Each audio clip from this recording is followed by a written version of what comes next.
Hello everyone. तो आज हमारा नया टॉपिक है रूट्स ऑफ ड्रग एडमिनिस्ट्रेशन। तो रूट्स ऑफ ड्रग एडमिनिस्ट्रेशन जो टॉपिक है बहुत ज़्यादा इंपॉर्टेंट है, थ्योरी वाइज देखें या फिर प्रैक्टिकल वाइज देखें, बहुत ज़्यादा इंपॉर्टेंट टॉपिक है।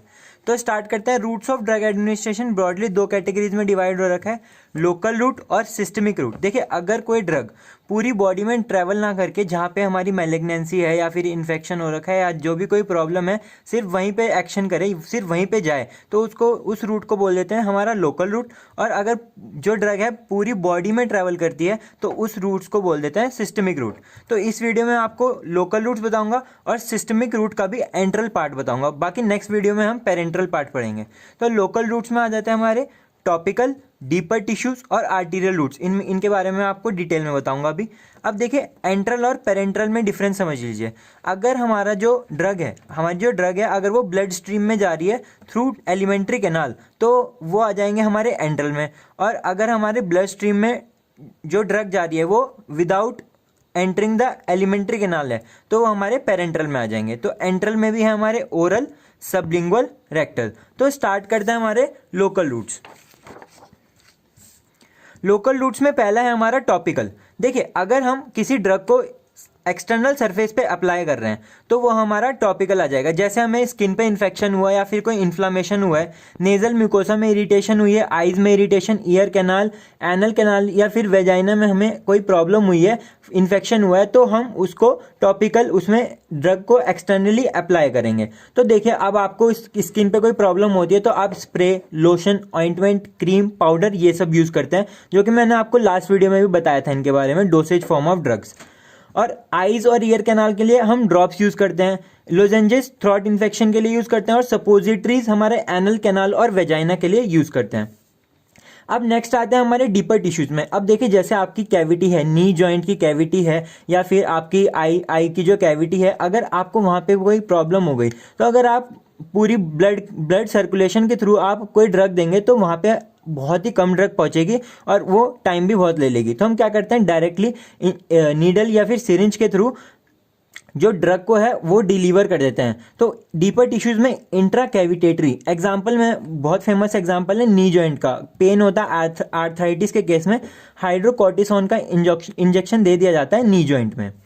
बाकी ये intra peritoneal, intra plural lungs की जो प्लूरल कैविटी होती है वहां पे ये इंजेक्शन या फिर सिरिंज के थ्रू ड्रग दी जाती है। नेक्स्ट आता है हमारा आर्टीरियल रूट। देखिए, अगर हमारी लिम्ब में कोई मैलिग्नेंसी हो गई, सपोज यहाँ पे कोई मैलिग्नेंसी हो गई, तो हम क्या करते हैं, ब्रेकियल आर्टरी में हम ड्रग को इंजेक्ट कर देंगे।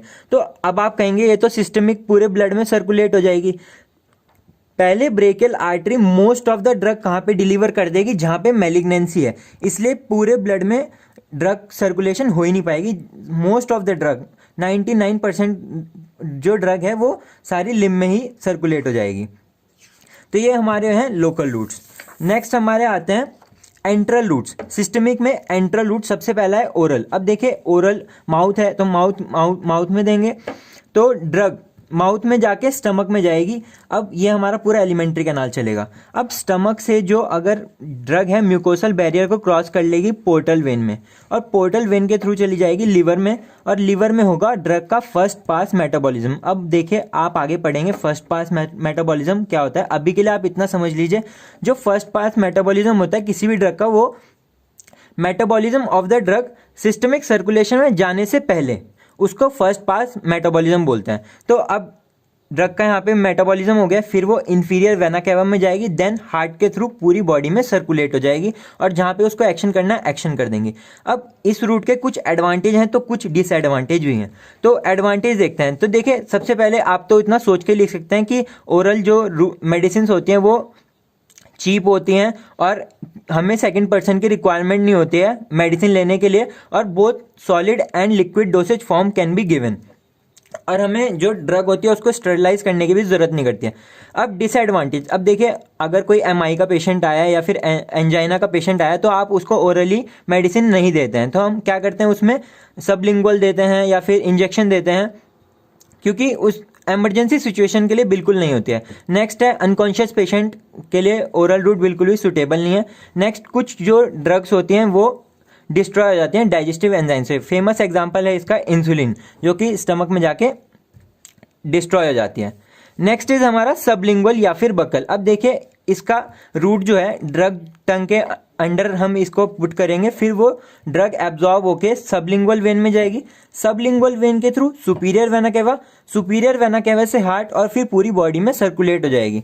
अब इस जो हमारा रूट है इसका एडवांटेज क्या है, बहुत तेज एब्जॉर्प्शन होता है क्योंकि हमें डायरेक्ट हमारे सुपीरियर वेना केवा में चली जा रही है, और इस केस में लीवर बाईपास हो जाता है तो जो ड्रग है उसका फर्स्ट पास मेटाबॉलिज्म भी नहीं होगा। तो डिसएडवांटेज क्या है, देखिए हमारा सिर्फ लिपिड सॉल्युबल ड्रग ही यूज हो सकती है इस केस में।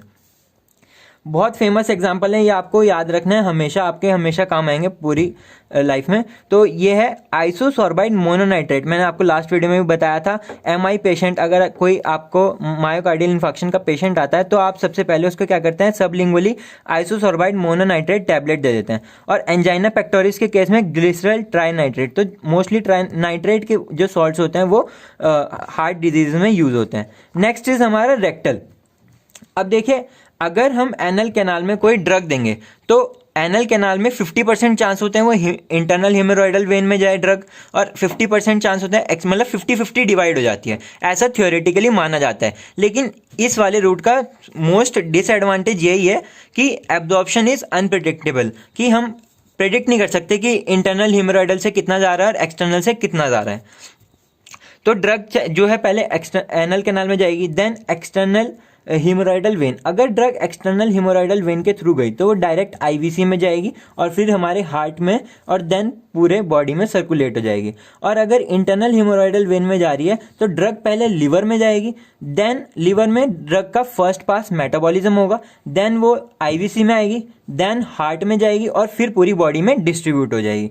तो इसका एडवांटेज क्या है, अब देखिए जो चिल्ड्रंस होते हैं उनमें अटैक्स पड़ते हैं, सीजर्स पड़ते हैं, तो उस केस में बच्चों को जो मतलब फीवर की वजह से होता है तो उस केस में डायजीपाम और पैरासीटामोल सपोजिटरी, देखिए सपोजिटरी अब वर्ड आपको समझ आ जाएगा, are rapidly absorb from the rectum in children. तो इस वाले टॉपिक में इतना ही है। तो ये फर्स्ट पार्ट है। नेक्स्ट पार्ट में मैं आपको पेरेंटल रूट के बारे में बताऊंगा। This is all about routes of drug administration. Thank you. अगर आपको मेरी वीडियो पसंद आई है तो प्लीज़ लाइक, सब्सक्राइब और शेयर जरूर कीजिएगा। Thank you.